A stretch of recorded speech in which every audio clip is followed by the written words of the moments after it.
No Brasil, as fundações públicas são organizações dotadas de personalidade jurídica de direito público ou de direito privado, sem fins lucrativos, criadas para um fim específico de interesse público, como educação, cultura e pesquisa, sempre merecedoras de um amparo legal. As fundações públicas possuem autonomia administrativa, patrimônio próprio e funcionamento custeado principalmente por recursos do poder público, ainda que sob a forma de prestação de serviços. As fundações de direito privado seguem regras típicas de direito público, como prestação de contas ao Tribunal de Contas e a imunidade tributária referente ao imposto sobre o patrimônio, a renda ou serviços vinculados às suas finalidades essenciais ou às delas decorrentes, conforme o artigo 150, parágrafo 2º da Constituição Federal. É uma das entidades que compõem a administração indireta. Elas são criadas por autorização específica e regulamentadas por decreto independentemente de qualquer registro.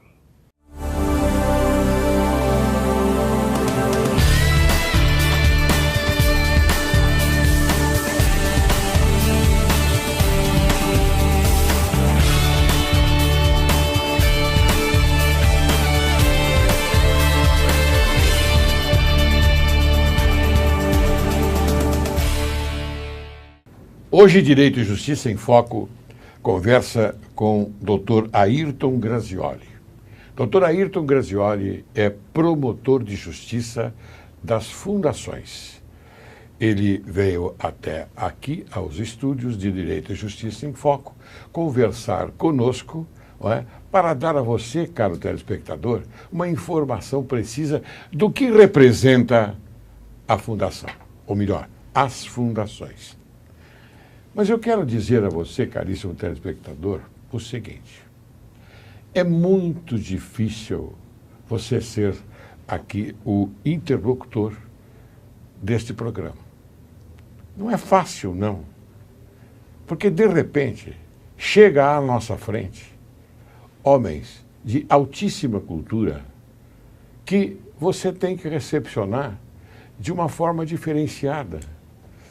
Porque nós temos que passar ao telespectador aquilo que ele tem que saber, essas informações precisas.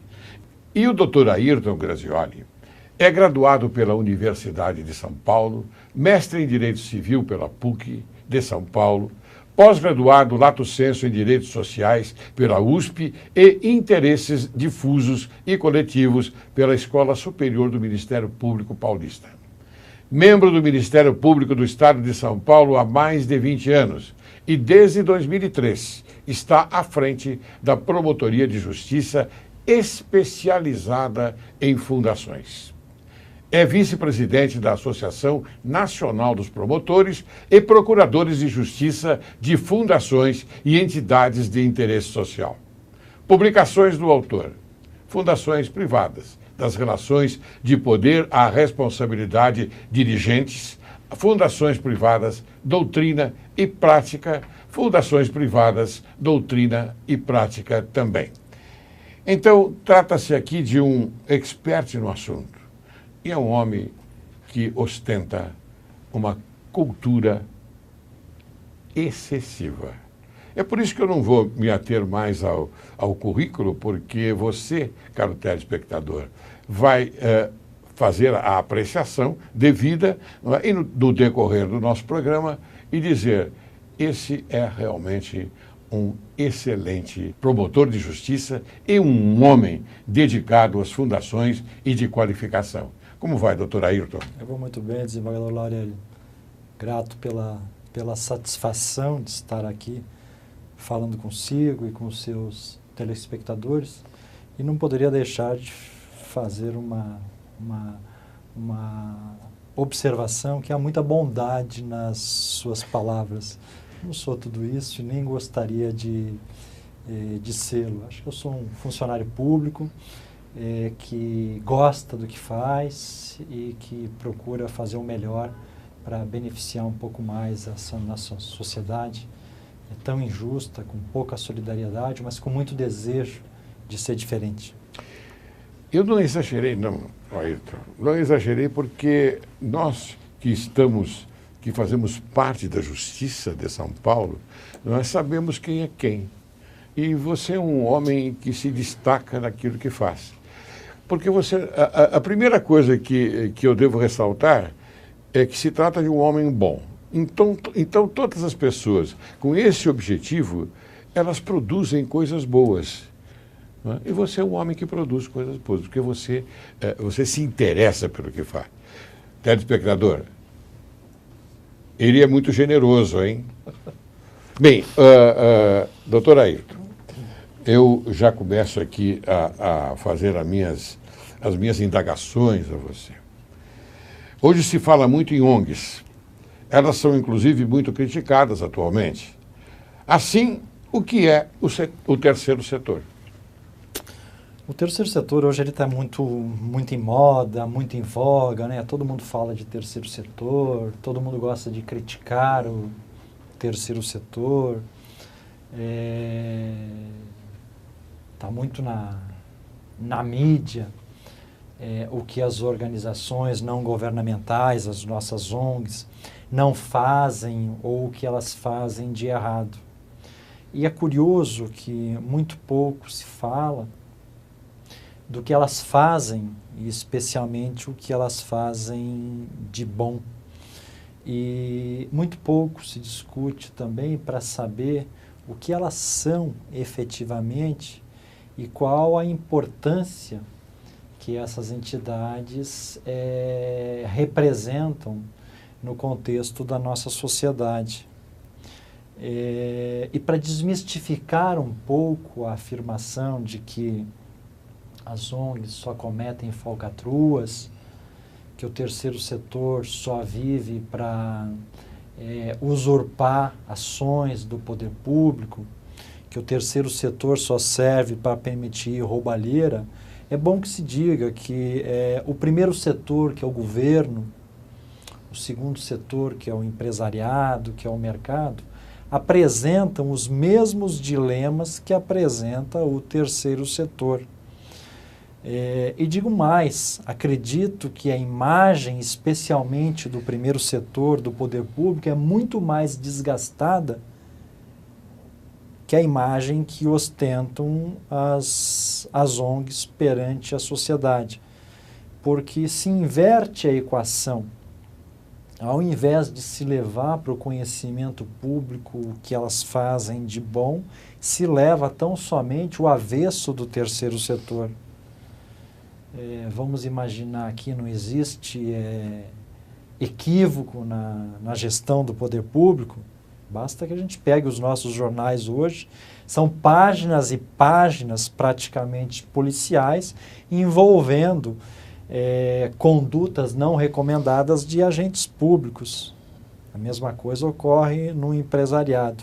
Mas, infelizmente, o terceiro setor é a bola da vez e hoje bastante criticado. Mas quem trabalha no terceiro setor, quem vive o dia a dia do terceiro setor, quer sejam pessoas do poder público, quer sejam as organizações sem finalidade lucrativa, quer sejam as pessoas que se beneficiam, eu falo de milhares e milhares e milhões de pessoas que se beneficiam todo dia com as ações dessas entidades de finalidade social, sabem que o terceiro setor representa uma realidade muito diferente daquela que é espelhada especialmente na mídia. E essa operação que precisa ser invertida. Evidentemente que há mazelas no terceiro setor, há desvios comportamentais por parte de dirigentes de algumas entidades do terceiro setor, associações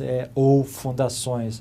Mas é verdade que esta parcela que representa um desvio comportamental hoje é uma parcela muito diminuta perto de uma grande frente de pessoas que estão envolvidas no terceiro setor, efetivamente preocupadas em realizar o bem, em ajudar a sociedade, em ajudar aquela parcela da sociedade que está em situação de vulnerabilidade social, para que a gente tenha amanhã uma sociedade mais justa e mais solidária daquela que temos hoje ou que tivemos em tempos passados. Então essa é uma realidade que precisa ser desmistificada.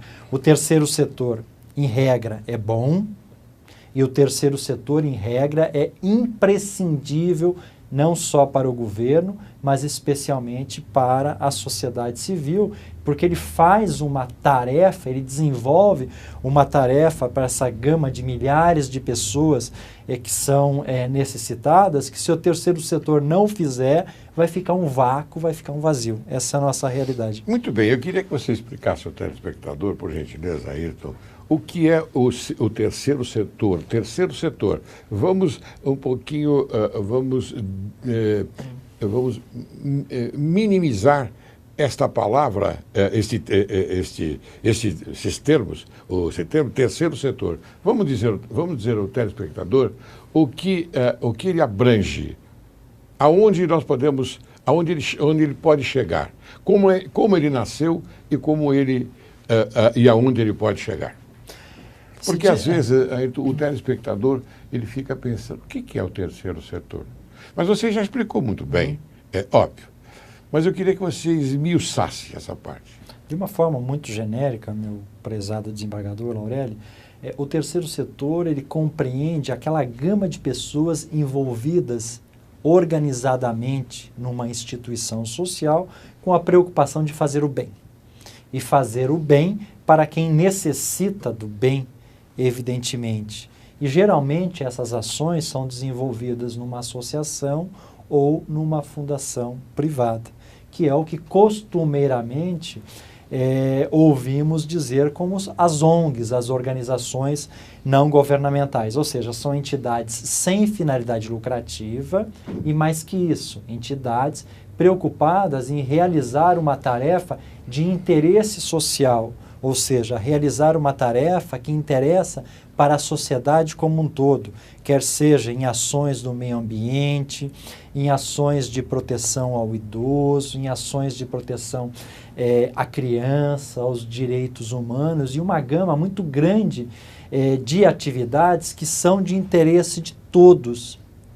É possível se dizer que eu talvez não tenha ou você, telespectador, um idoso na sua família, porque é uma família muito jovem, mas interessa a mim, interessa a você que o idoso em situação de vulnerabilidade social tenha a sua devida proteção social, ou seja, é um assunto que interessa a sociedade como um todo. Então, todas essas atividades de interesse da sociedade, ou seja, de interesse de todos, desenvolvidas de forma organizada por uma instituição sem fins lucrativos, isso é o que devemos entender e isso é o que entendemos por terceiro setor, ou seja, não é o poder público agindo e nem o mercado que atua com finalidade de obtenção do lucro, mas sim um grupo de entidades da sociedade civil organizadas com o objetivo de fazer o bem a quem precisa.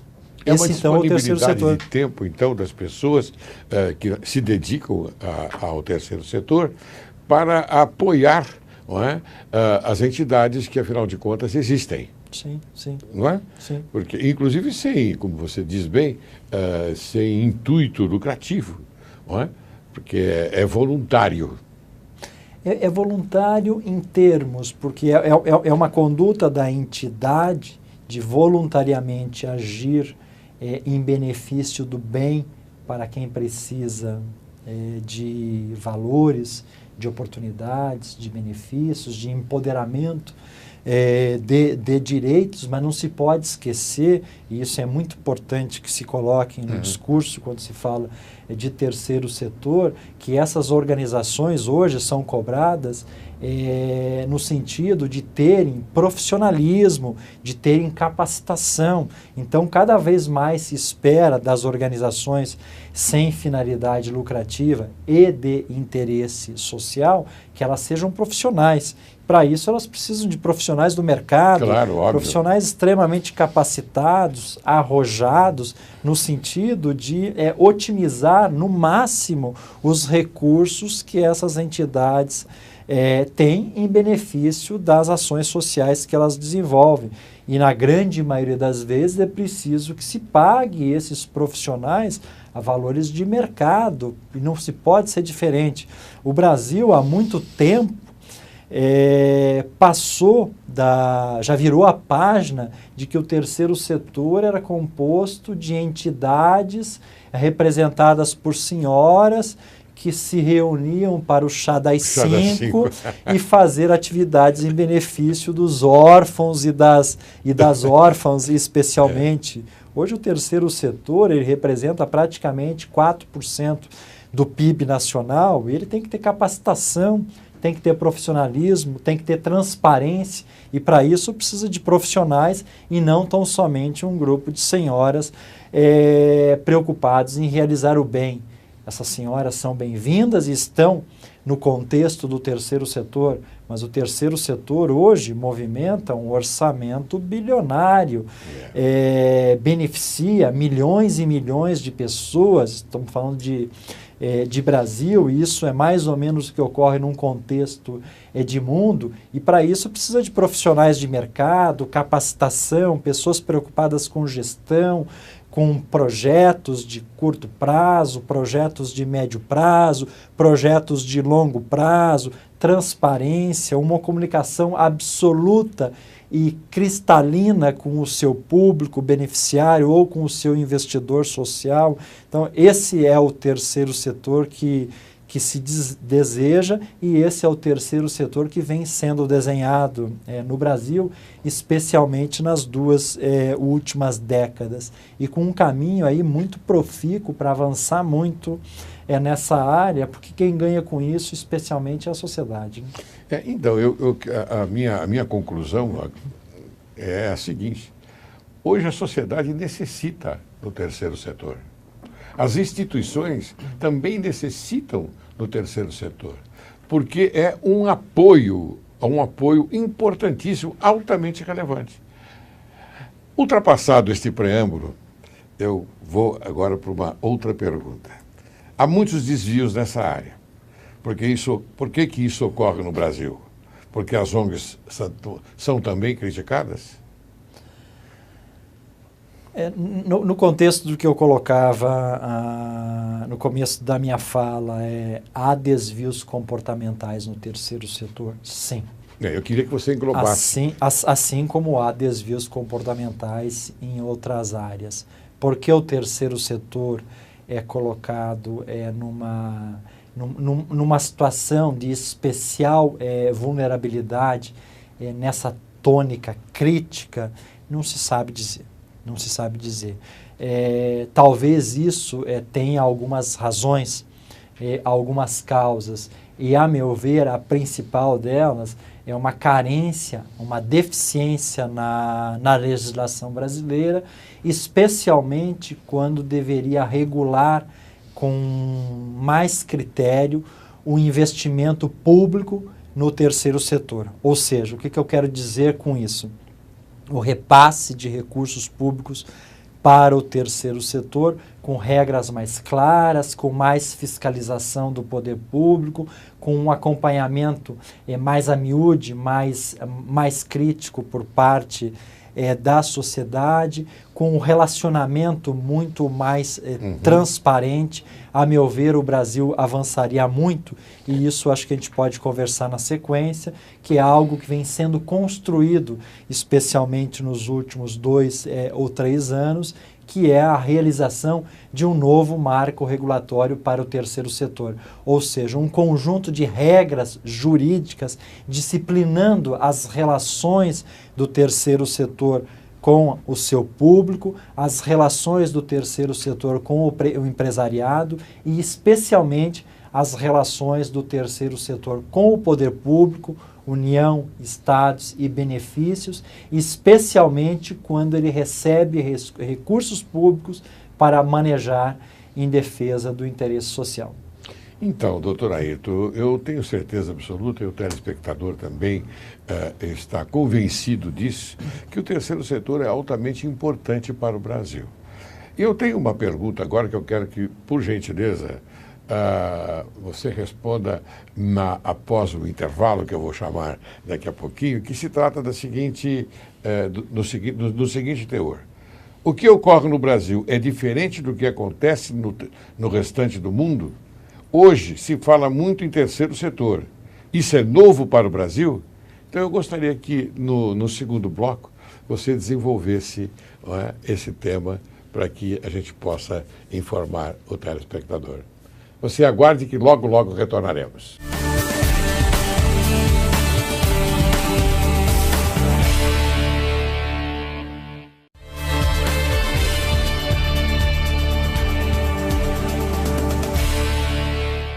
Ao retornarmos, aliás, antes que o nobre promotor de justiça das fundações, Dr. Ayrton Grazioli, prossiga com a magnífica explicação, eu quero mostrar para você, né, um livro que é de sua autoria, ou seja, de Ayrton Grazioli e também de Edson José Rafael. Este livro é indispensável para os que militam no terceiro setor e os que se dispuserem a conhecer as entidades fundacionais desde seu nascimento até sua eventual extinção, familiarizando-se com seus direitos e deveres típicos. Com o direito das fundações é mais prático que teórico, os autores procuram afastar a linguagem de qualquer tecnicismo de difícil compreensão para os não bacharéis em direito. Este é um livro prático e um livro que eu tenho a minha convicção que todos devem consultar para que nós fiquemos mais próximos da sociedade e o bem que temos que fazer à sociedade. Então está aqui este magnífico livro do Dr. Grazioli, que depois você vai falar um pouquinho, não é? Sobre ele. Evidente que eu estou à disposição. Eu quero que você fale sobre ele também. Obrigado. Tá bom? Mas antes, aquela pergunta inicial, quer que eu repita? Não, eu lembro. Lembra? Então tá bom. Eu lembro se o terceiro setor, se há uma novidade ou não no Brasil. Evidente que não. O terceiro setor, no contexto que eu colocava anteriormente, é aquele tipo de atividade do ser humano querendo ajudar o seu semelhante que está em situação apta ou de necessidade. Isso é inerente ao homem. O homem traz consigo uma atividade típica de terceiro setor desde que ele é homem. E no Brasil, desde do começo da nossa colonização, nós temos inclusive no Brasil organizações centenárias trabalhando em benefício, e especialmente em relação a uma das modalidades de entidades que compõem o terceiro setor, que são as fundações.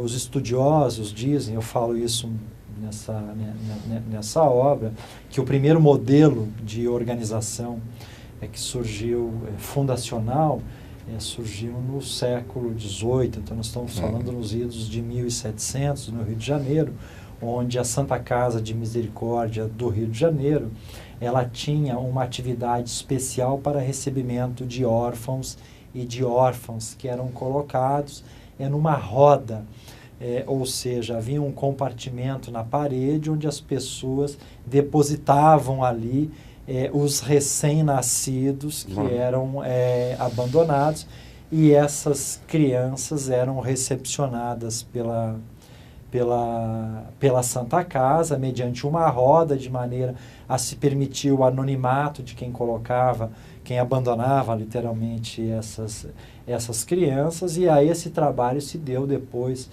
personalidade jurídica, e surgiu então a primeira fundação no Brasil. Se diz, não sei se é verdade, mas se diz que a Chiquinha Gonzaga, uma das nossas mais ilustres compositoras da época mais antiga, teve a oportunidade de ser a pessoa que foi, graças a essa atividade social que deu a ela cidadania e valores, a ponto de ser uma pessoa exemplar na nossa sociedade. Então, nós estamos falando de atividades do terceiro setor no Brasil, desde que o Brasil se apresentou como um Estado organizado, um Estado de direito.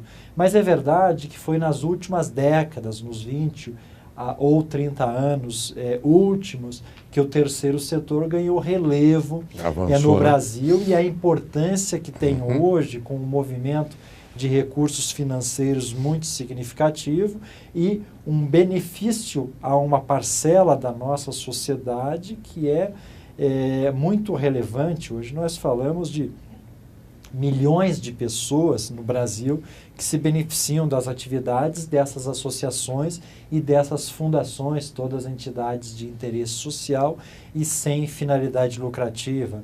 Foi também nas 2 últimas décadas que houve uma certa reformulação na nossa legislação, de maneira a se preparar um terreno, de maneira a se preparar um campo para que essas atividades fossem alavancadas. E esse movimento de Brasil não é, evidentemente, que o movimento isolado do mundo.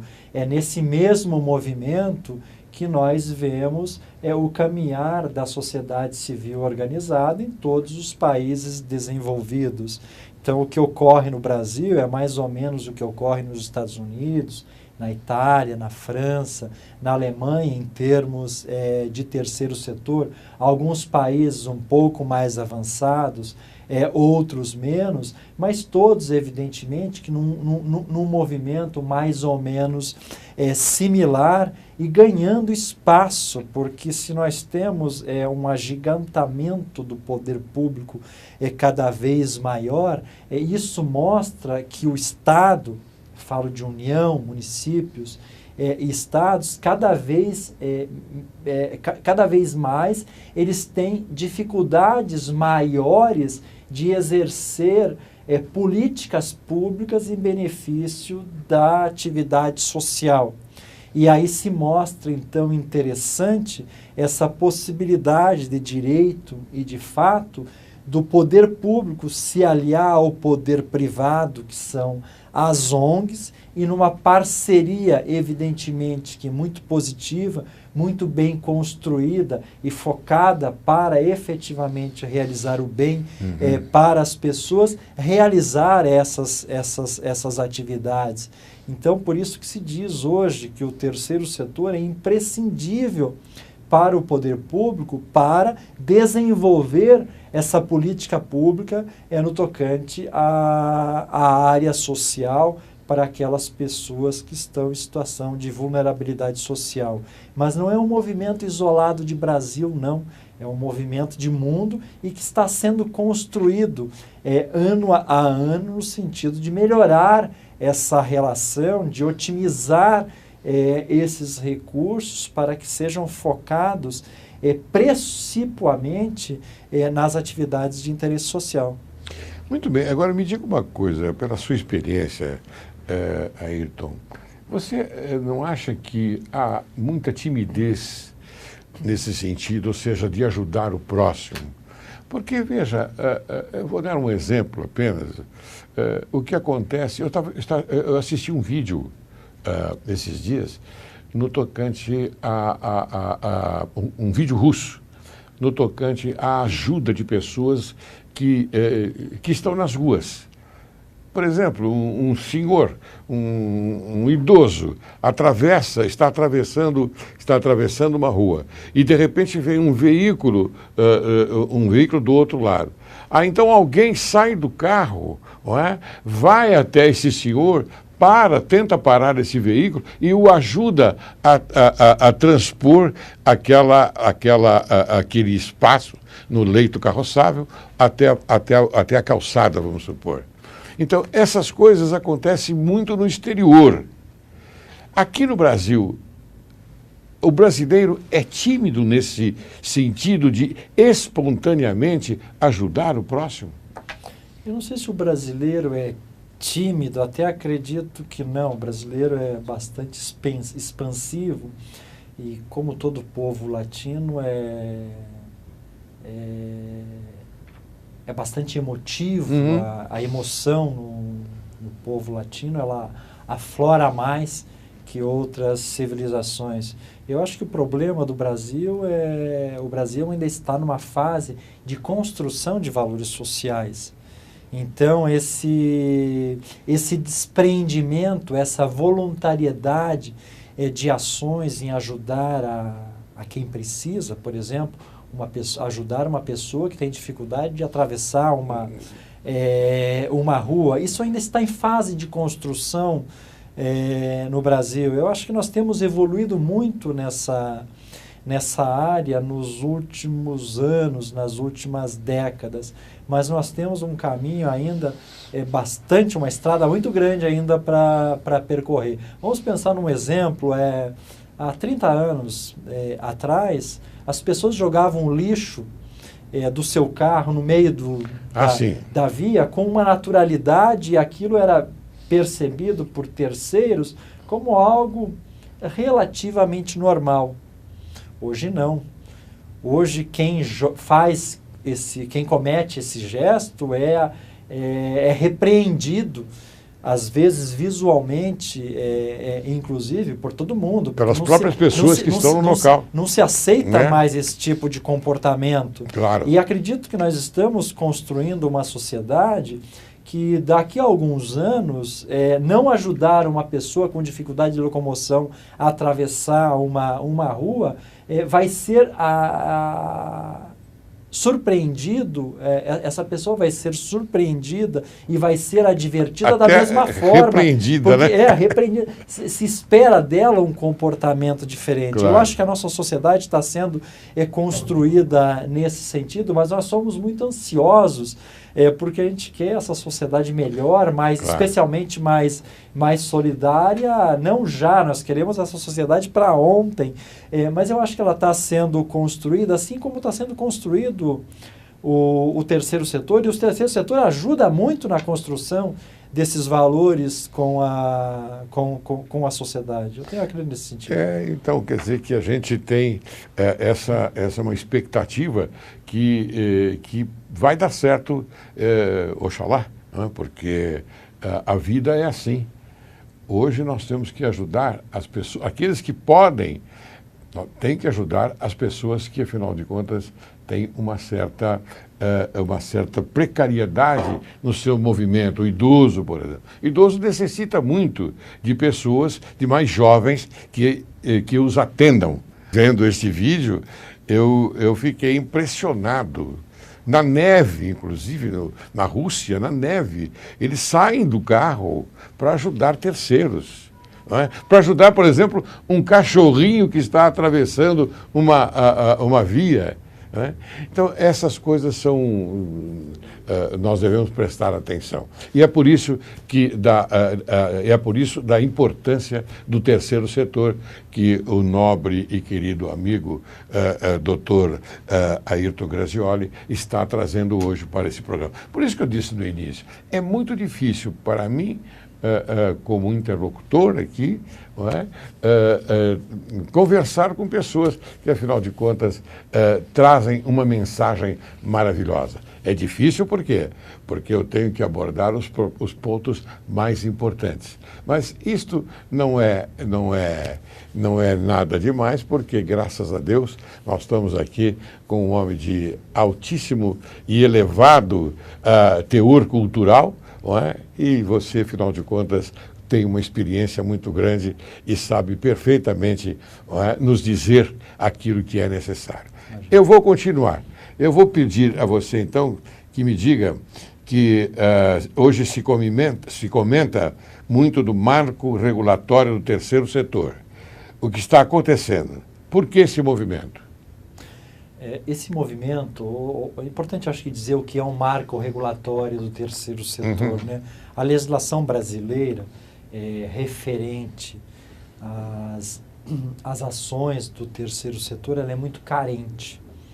Nós temos meia dúzia de leis e alguns artigos no Código Civil regulando essa relação ou essas relações do terceiro setor, e isso é muito pouco. O espaço é muito vago para se estabelecer uma segurança jurídica. Isso, a nosso ver, permite, de um lado, que algumas entidades, que são uma minoria, é verdade, mas que causam um grande estrago social, cometam desvios comportamentais e levem, então, o terceiro setor às páginas policiais, como se fala. A legislação carente propicia um pouco esse espaço para esses maus dirigentes. Por outro lado, essa carente legislação também gera uma insegurança jurídica para aquele grupo maciço de bons dirigentes que não têm regras claras do que devem fazer nas suas organizações e o que devem evitar.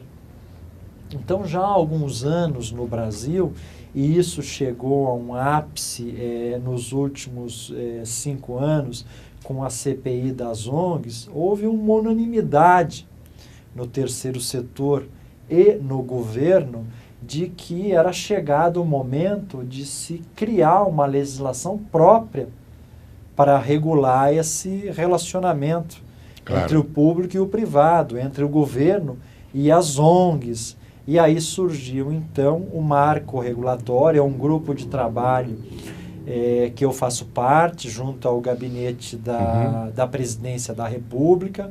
É um grupo de trabalho com representantes do governo, de várias esferas do governo, Tribunal de Contas, Ministério Público e da sociedade civil, ou seja, as organizações estão nesse grupo, onde se está discutindo qual é a legislação desejada para o terceiro setor, para dar tranquilidade ao gestor público, para dar segurança jurídica ao administrador da ONG e inviabilizar ou pelo menos dificultar os maus dirigentes a desvios comportamentais. E esse grupo de trabalho já produziu alguns resultados concretos, a edição de alguns decretos da Presidente da República regulando essa matéria, a modulação de alguns projetos de lei ao Congresso, o envio de algumas sugestões de emendas a projetos de lei, no sentido de se construir uma regulamentação, uma plataforma jurídica, no sentido de ajudar o governo e ajudar as ONGs a essa relação mais estável e sem máculas, porque com isso ganha a sociedade civil. Inviabilizar, por exemplo, que más entidades se beneficiem de recursos públicos para outros fins que não aqueles efetivamente destinados, como temos visto ultimamente nas páginas policiais, ONGs, de fantasma, de fachada, ou seja, se estabelecer um regramento, uma legislação, se não hábil para impedir que isto ocorra, mas para que dificulte em muito essas ocorrências, porque ganha com isso o terceiro setor e ganha o próprio governo, porque toda vez que o governo se vê com uma notícia de desvio de recursos públicos, evidentemente que se coloca numa situação desconfortável e não é de interesse do bom governante que isso ocorra. Então, esse é mais ou menos o marco regulatório que está sendo trabalhado, já produziu alguns efeitos concretos, mas que, a nosso ver, vai fazer um diferencial para o terceiro setor, né? Então, este também esta é uma melhora, não é? Uma melhora para a imagem perante a sociedade. Sem dúvida nenhuma. Não só uma melhora da imagem, porque essa plataforma está trabalhando com duas frentes muito importantes e, a meu ver, é o calcanhar de Aquiles do terceiro setor. Duas frentes, quais são? A capacitação das organizações. As organizações precisam ser absolutamente profissionais na sua atuação. E o segundo mote, a transparência. Ótimo. Organização opaca não serve no Brasil, não serve na Itália, não serve na Espanha, não serve nos Estados Unidos. Ela tem que ser transparente para o governo, transparente para o usuário, ou seja, o beneficiário da atividade social desenvolvida pela associação ou pela fundação, e mais que isso, transparente para o público em geral, com a construção de dois pilares muito fortes, que é a transparência e a capacitação. Certamente nós teremos amanhã um terceiro setor muito melhor que o terceiro setor que temos hoje, muito embora seja um terceiro setor bom e, como disse no começo, absolutamente imprescindível para que se consiga desenvolver políticas públicas na área social. E outra coisa, há uma vigilância do Tribunal de Contas do Estado. Não é isto? Sem dúvida. Não só o Tribunal de Contas, é a Receita Federal, o Tribunal de Contas da União, o Ministério Público, mas o que se deseja do terceiro setor é que ele seja transparente também para a população, porque hoje há, por parte do cidadão brasileiro, uma certa desconfiança com as ações desenvolvidas pelas suas ONGs, e isso precisa ser rompido. E como é que você rompe essa desconfiança? Primeiro, com profissionalismo. E segundo, com as regras muito claras, com as organizações muito abertas, e não com as portas e as janelas trancadas para o seu público e para o público em geral. Muito bem. Caro telespectador, acredito que você hoje teve uma informação precisa sobre fundações, sobre terceiro setor, que é o objetivo, nosso objetivo, o objetivo também do Ministério Público, não é? Seguir e levar uma transparência, como diz, maior ainda à sociedade. Eu, caro Ayrton, estou no finalizando o programa, e eu sempre lamento, porque quando eu trago pessoas assim do seu porte aqui, chega este momento, eu fico fico até constrangido comigo mesmo, por ter que dizer a você o seguinte: apresente as suas considerações finais, que eu vou encerrar o programa. Eu vou minimizar o seu lamento no final da minha frase. Primeiro, eu acho que eu teria que dizer uma mensagem ao telespectador que nos ouve. Procure as ONGs do seu entorno, procure as ONGs do seu relacionamento e verifique nelas o quanto elas são profissionais e o quanto elas são transparentes. E verificando que elas não atendem de acordo com a sua visão esses dois critérios, veja de que forma você pode ajudar, porque é com isso que nós podemos construir uma sociedade melhor, uma sociedade mais justa, uma sociedade mais solidária, que é isso que está na nossa Constituição cidadã, e é esse o desejo de todos nós brasileiros. E eu acho que, para minimizar o seu sentimento de que estamos finalizando um programa, não vou dizer tchau, mas vou dizer até breve.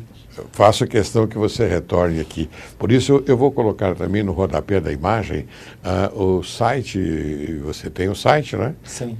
Então, eu vou colocar o seu site. Se alguém quiser consultar, passear pelo seu site e obter informações mais outras informações.